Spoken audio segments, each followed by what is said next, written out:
Good afternoon, ladies and gentlemen, subscribers. Today is October the 31st. In the United States, we call this day Halloween. In other places, they celebrate it as well as one of the most scariest days of the year.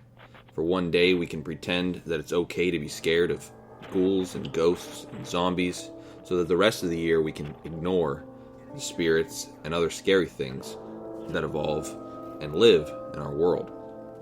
Today I'm going to be telling a ghost story, a real-life horror story that happened to me about 6 years ago. I would like you to sit back and enjoy, or be scared, but close your eyes and imagine if you were me. Now, 6 years ago, I lived in a small, close-knit development, a lot of houses really close to each other. Everyone knew each other's business. Late one night, I was sitting in my home. I lived alone at the time, and I was watching TV. It was a particularly cold night. It was cold and windy, and the wind was rattling through the house. It was moving the leaves in the trees, and the limbs were shaking together. It was a particularly creepy night.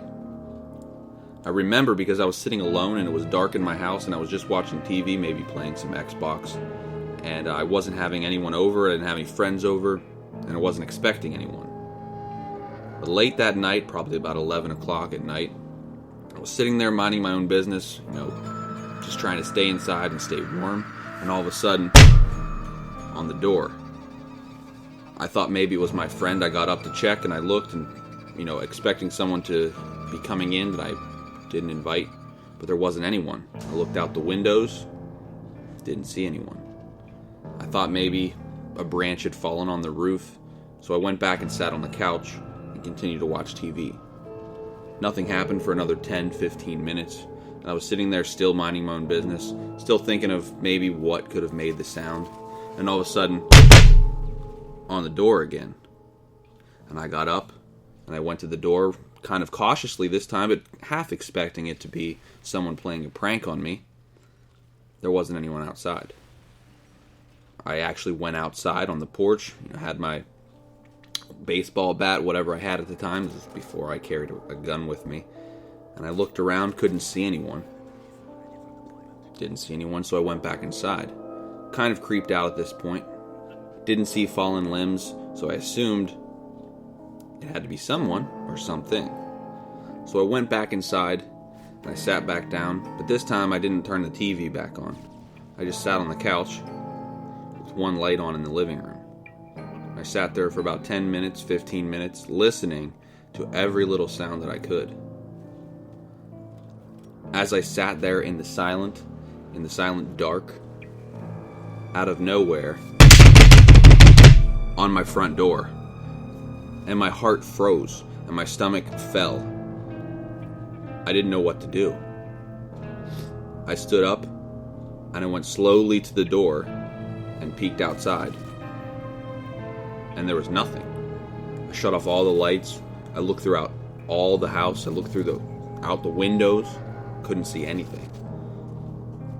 It clearly wasn't a branch that had fallen 3 times in a distinct different pattern, but I couldn't find a trace of anyone outside. I retreated back to my bedroom and locked the door, not knowing what to do, whether I should call the police or call someone to come check and see if there was someone hiding outside. Turns out, the very next morning when I finally managed to go to sleep and wake up, after a restless night, in the newspaper, the entire development where I lived had been robbed. Every person's car had been broken into, the houses were broken into, people's things were stolen, people's things were destroyed and ransacked. My house was the only house that wasn't broken into, and it was the only car that wasn't broken into. Nothing was stolen, and whenever I looked outside in the car, my keys were in the ignition. Now, previously, the night before, I had brought my keys inside. I had brought my keys inside and hung them on the hook where I always hung them. I still have no explanation for what happened. I have no idea how my keys managed to get from inside my house that was locked into my car ignition, and why nothing was stolen, why nothing was destroyed. But it was still one of the most scary experiences of my life. Think about something like this on Halloween, the one day where you can pretend that being scared is okay.